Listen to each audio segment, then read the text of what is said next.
Hello, my name is Specialist Zachary Reed, and today I will be giving a briefing on the foreign terrorist organization Abu Sayyaf.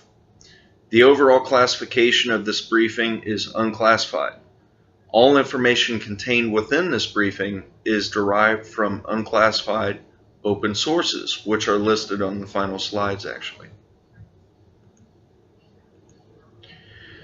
The agenda of this briefing. The purpose of this briefing will be to briefly discuss the history of Abu Sayyaf Group, to discuss the current order of battle factors of Abu Sayyaf, and provide a brief conclusion regarding the Abu Sayyaf Group. Before we proceed to discussion of the order of battle factors pertaining to Abu Sayyaf, I would like to provide a bit of information on the history of the organization. Abu Sayyaf was designated as a foreign terrorist organization by the U.S. Department of State Bureau of Counterterrorism on 08 October 1997. They were founded in 1991 by Abdurrazzaq Abubakar Janilana, I believe, a former Filipino Islamic scholar who battled the Soviets in Afghanistan in the 1980s. They were founded after the Moro National Liberation Front, which is a more mainstream Islamic political organization fighting for increased autonomy for Muslims in the southern Philippines, when they began engaging in peace talks with the Philippine government. And of course there was members within the Moro National Liberation Front that were not supportive of that. And of course they splintered off into several organizations, Abu Sayyaf being one of them. The stated agenda of Abu Sayyaf is that they are fighting for an independent Islamic nation in the southern Philippines. The leadership of Abu Sayyaf Group swore allegiance to the Islamic State of Iraq and Levant in July of 2014, which is kind of interesting. And for them gave them a sort of an advantage actually compared to what they did have. The composition of the organization is approximately 200 to 400 members based on a 2012 estimate. And on 23 July 2014, Abu Sayyaf leader Isnailan Hapilon, I believe that's how you pronounce that, swore an oath of loyalty to Abu Bakr al-Baghdadi, the leader of ISIL. So it can be said now that Abu Sayyaf is a subordinate organization of the Islamic State of Iraq and Levant. Abu Sayyaf Group was formerly supported by Al-Qaeda, actually. However, currently there's nothing to suggest that Abu Sayyaf is receiving any type of meaningful support from Al-Qaeda. Of course, Al-Qaeda has been pretty much destroyed for the most part. So, in terms of them being able to provide support to Abu Sayyaf, that's very limited.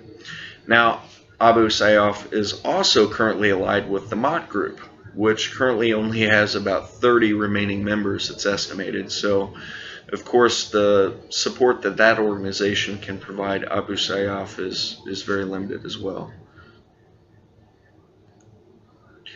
Alright, the disposition.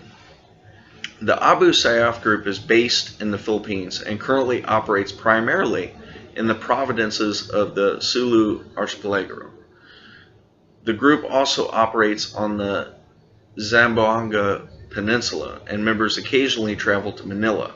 Now, from the reading that I was doing, it didn't necessarily specify what they were traveling to Manila for, although it's possible that it was for fundraising efforts, potentially training, potentially intelligence gathering. Strength.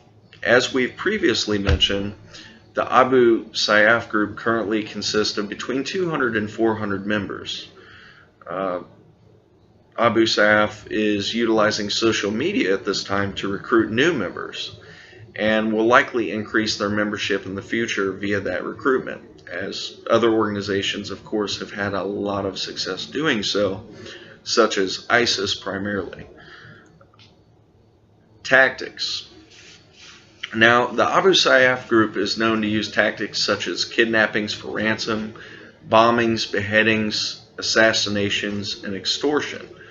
One of their current primary means of financial support is to kidnap people for ransom, although they receive financial support from other sources as well. They tend to use both shock and fire weapons. Of course, they've had a lot of success with improvised explosive devices, but they also train with small arms. They utilize kind of a blend of everything. They're a somewhat fluid group within their own sense. Their cellular network and their essentially criminal structure allows them to be very fluid in their dynamics and in the types of weapons and tactics that they use.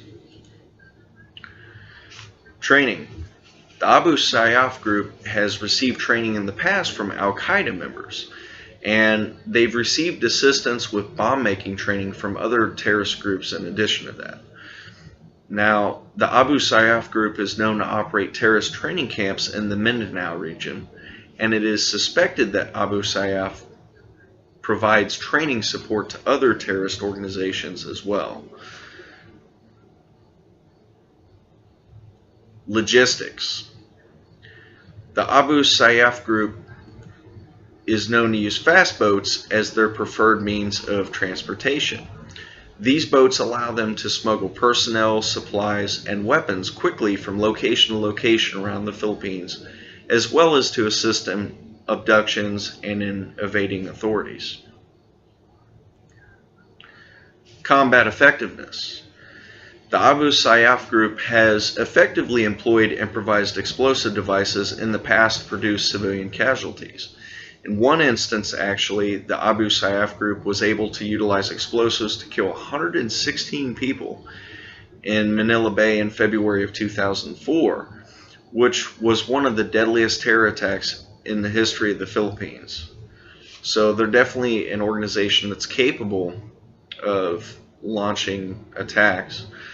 The Abu Sayyaf group, despite lacking the benefits of a conventional military, such as air support, other logistical factors, regardless, they have proven to be a valid opponent, as they've had success in fighting conventional forces in the past of a much larger size, and they've managed to inflict a fair number of casualties on forces employed by the Philippine government.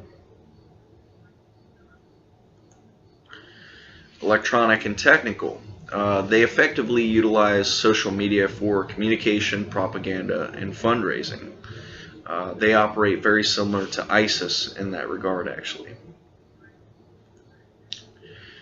Miscellaneous. The Abu Sayyaf group is a group that tends to, at times, be more focused upon criminal objectives versus ideological objectives.